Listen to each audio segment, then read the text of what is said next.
Noite passada, ele assistiu algo que o deixou perturbado. O único jeito era falar com os envolvidos. Ele precisava escrever uma carta ao filme. Versão brasileira Célico. Caro Zack, acabei de assistir a nova versão do Liga da Justiça. Sim, todas as 4 horas e 2 minutos da sua nova versão, conhecida pelo mundo todo agora como Snyder Cut, ou, em bom português, o corte do Zack Snyder. Você não acha curioso, aliás, que o filme tenha se tornado mais famoso pelo seu nome, Zack, do que pelo próprio título dele? Pensa sobre isso, eu volto no assunto daqui a pouco. Antes, me permite expressar que eu fiquei muito triste quando soube da tragédia que acometeu sua família e que te levou a abandonar a produção do Liga da Justiça lá em 2017.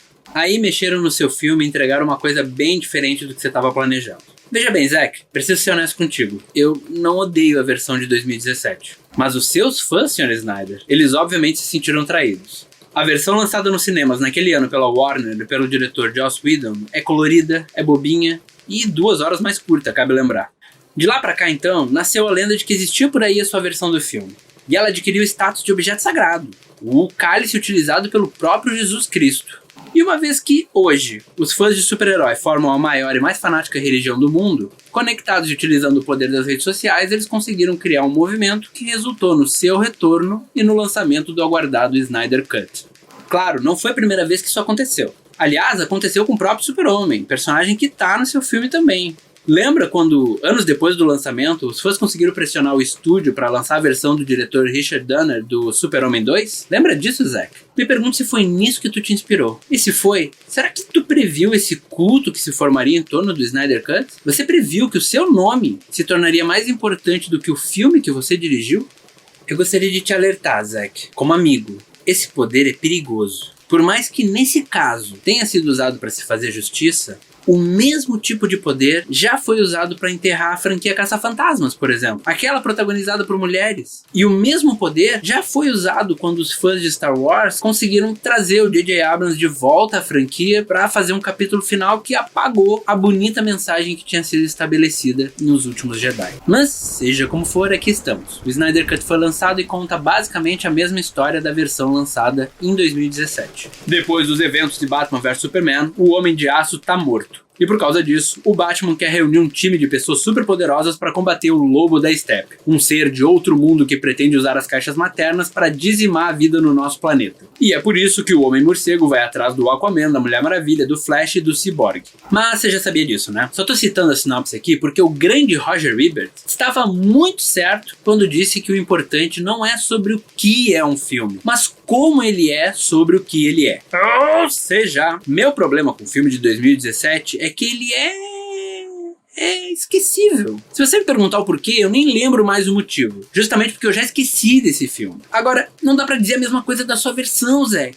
Mesmo ela contando a mesma história. Gostando ou não, amando ou odiando, o Snyder Cut é muitas coisas, mas esquecível não é uma delas. Aliás, querido amigo, poderíamos resumir todos os seus filmes dessa maneira, não acha? Dá pra amar, dá pra odiar, só não tem como esquecer. Não me entenda mal, sabe? Eu sempre vou ter um carinho imenso por Madrugada dos Mortos, 300 e inclusive pelo Sucker Punch. Mesmo agora que eu já amadureci meus gostos e enxergo que você tá longe de ser o visionário que os estúdios tentaram vender lá nos anos 2000, ainda consigo reassistir seus filmes e admirar a paixão inegável que você leva pra eles. Até o Watchmen, que tanto apanhou depois que a HBO trouxe aquela obra-prima de minissérie, até mesmo esse filme ainda sobrevive. Graças a esse teu gosto pela apoteose, pelo drama dos deuses caídos, você leva jeito pra criar óperas em forma de filme. Óperas clássicas, daquelas primeiras óperas que eram voltadas à contemplação dos deuses e seres imortais. Olhando pra sua obra em retrospecto, Zack, percebo que você não se preocupou muito assim em contar a história e tecer uma narrativa. Na verdade, tu sempre se empenhou mais para construir ícones. Afinal, você vem do ramo da publicidade, não é mesmo? Eu tenho muito amigo publicitário, então meio que consigo te sacar, sabe? Porque pensando assim, faz todo sentido que o seu estilo seja trabalhar a marca, que aqui são os personagens, com suas frases de efeito e poses heróicas. Você faz espetáculos, Sr. Snyder. E não tem nada de errado com isso.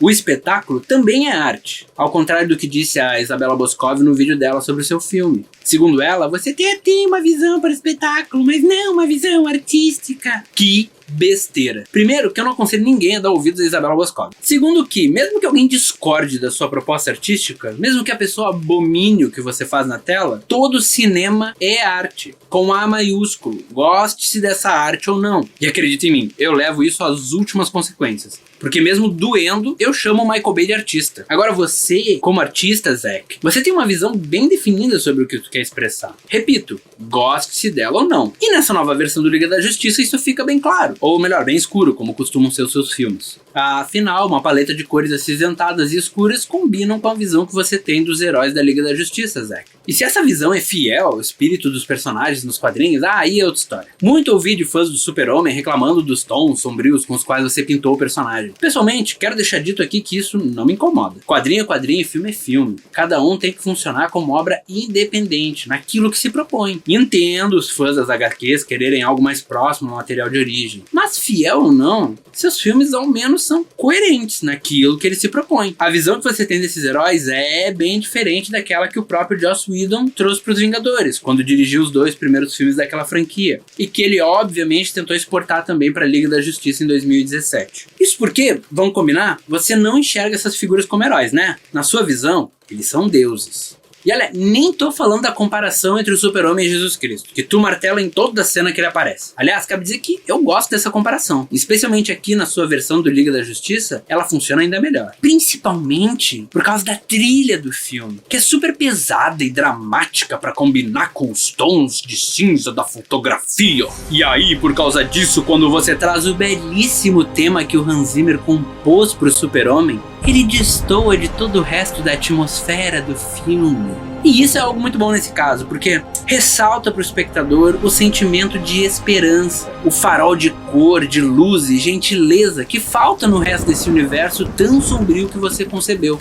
Então parabéns! Aí tá uma ideia que você soube executar muito bem. Agora, falando dos demais personagens da Liga da Justiça, eu lembro que houve uma época, Zack, que tu não parava de falar de uma tal de Ayn Rand. Ayn Rand isso, Ayn Rand aquilo. Aí eu fui pesquisar quem é essa mulher. E lendo sobre ela, tudo se encaixou. Uma escritora e filósofa que defende a ideia de que cada pessoa é o herói de si mesmo. Que cada indivíduo deve ter como objetivo moral buscar e produzir a própria felicidade. Em outras palavras, cada um cuida do seu umbigo, e só. É essa a ideia que tanto te fascina, Sr. Snyder? Parece que sim. Digo, agora faz todo sentido que a sua versão do Clark Kent seja um homem introspectivo, fechado e que a princípio renega a ideia de se tornar um herói. Um homem que se engaja em batalhas pessoais e vive atormentado pelo pedido do pai para não se expor, nem para salvar a vida do mesmo. E agora que você nos deu mais de 4 horas de material para analisar, fica claro que sob a sua batuta, esses personagens não são heróis. Eles são seres multipoderosos voltados para si mesmos. Voltados para o próprio umbigo.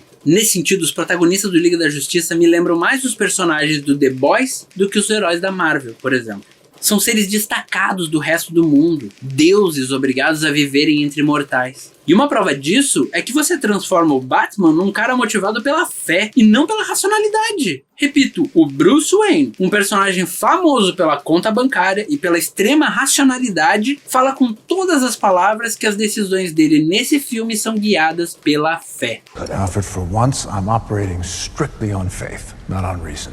Uma fé que ele devota à busca por esses deuses, esses seres míticos vagando entre os humanos.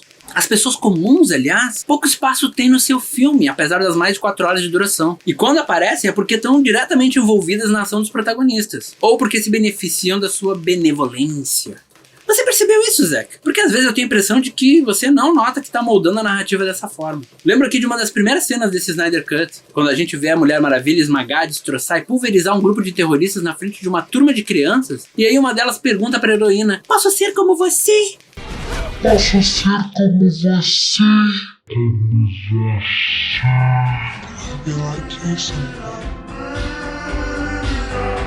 Posso ser como você.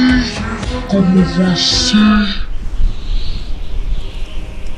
Can I be like you someday?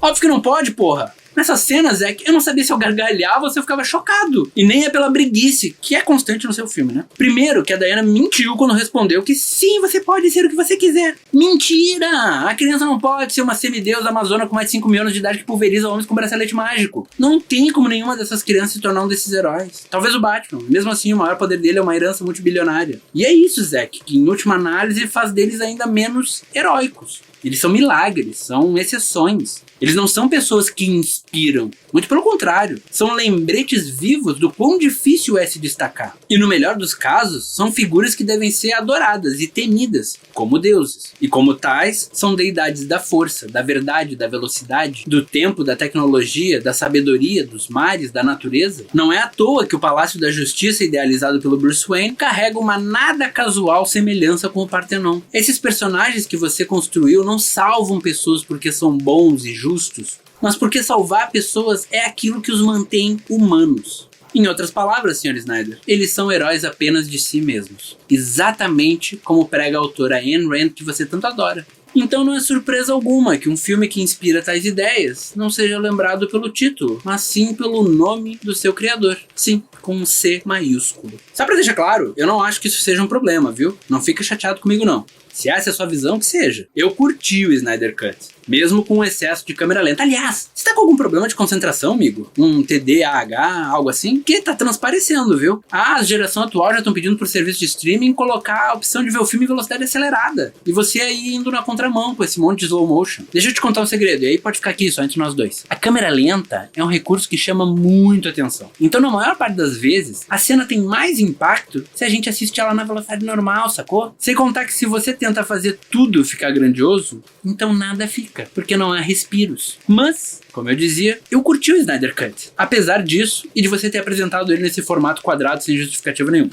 Digo, nem o Mank, que é esse filme mais recente do David Fincher, que emula as produções antigas de Hollywood, nem ele usou esse formato antigão. Mas tudo bem, é a sua visão, né, tá, ok. No final das contas, acho que o Snyder Cut é o resultado máximo daquilo que você sempre fez. É uma ópera das mais clássicas, daquelas concebidas para cantar os deuses e suas vitórias. E como tal, ele é longo e excessivamente reverente às figuras míticas que habitam o centro da história.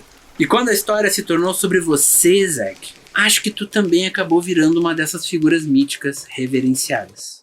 Enfim, espero que essa carta te encontre bem. Longe aqui da expectativa de ver algo visionário, aguarde seu próximo lançamento, que pelo que eu vi vai ser na Netflix, certo? Até lá, cuidado com o poder das redes, Zack.